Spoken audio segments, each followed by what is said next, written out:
Shalom and good day all, this is Tehillim29 back again for some DC reviews, and in these DC reviews I'll be covering Batman Hush by Jeff Lieb and Jim Lee, along with Superman issue 24, to which we're almost reaching issue 25. I'll now get things ready and organised for the first one that I'll be reviewing. So starting off with first things first, and that is the area of the cover. Does this cover in any way, shape or form connect to something that is happening inside with the story? In essence it does, to which I give it a 7 out of 10. Now it's time to move in relation to the area of the internal art, as we have a look around the beginning, middle and of course the end, and also what is happening story-wise with the characters. So as the story begins, we have Batman taking on the Joker, along with a releasing of the Joker fish into the ocean within the story, which is quite interesting. As the story continues, around the middle, we catch up with Barbara Gordon, Batgirl this time, along with Dick Grayson, Nightwing, as Batman returns to the Batcave and works on what's happened with the character of the Joker and where he's been taken to. And last but not least, towards the end, to which where Batman actually finds the Joker and learns that Tommy Elliott, Hush, has returned. For the internal art, I give it a 7.5 out of 10, as I did actually quite like the art of what was done for this story, but let's find out how things went story-wise.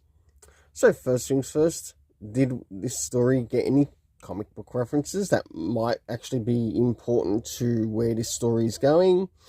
No, it seems both Lieb and Lee are a little bit lazy on that.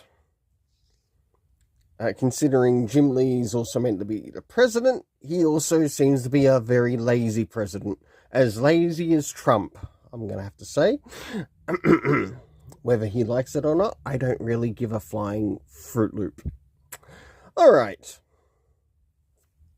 Next is the area of time. Do we get to learn what time some of these events are taking place? No, we don't. Though it would not hurt to see it included in the story. Let's see how it affects the story rating when we get there later. Next is the locations that we get to see in the story. Of course, with everything taking place in Gotham City, being the main place.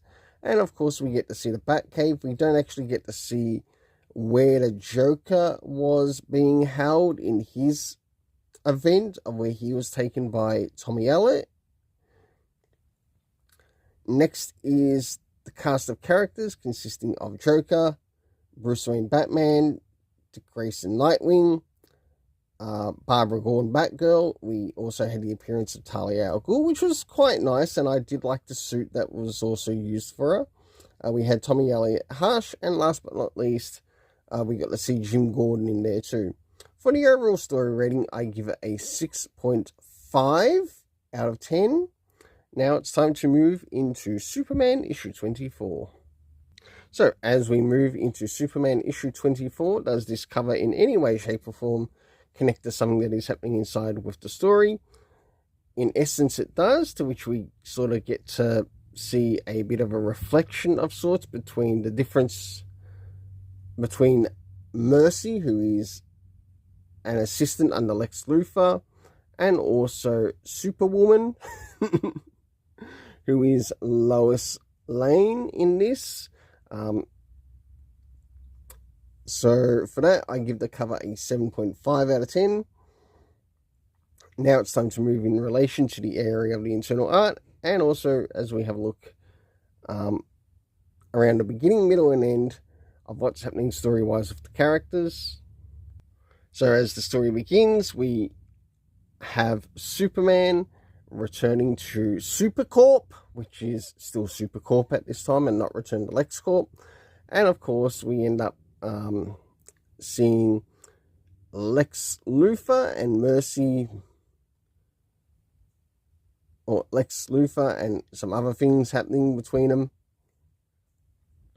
As we start to move towards the middle of the story, we learn that there's a bit of a fight happening over in Markovia, and the Justice League have decided to come in to help with the situation. Of course, we get members of Justice League or the Justice League Unlimited making an appearance, ranging from the Creeper, Hawkgirl, and a whole list of others that I just chose not to write down, just mark them down as Justice League, as you'll get to recognize, or you might be able to recognize some already, but it was nice to see them shown name by name. Until last but not least, we move towards the end, to which we learn that Mercy has created her own evil Lex Luthor.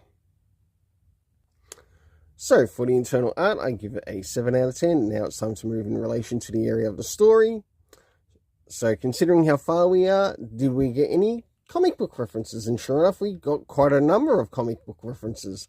I almost thought that there was going to be more than what was actually mentioned, or that are about to be mentioned here. So, we had the Lex Luthor special, we had Event Leviathan, Shadow War, and also the Absolute Power run mentioned in the references. Next is the area of time, to which we didn't have any of that mentioned at all.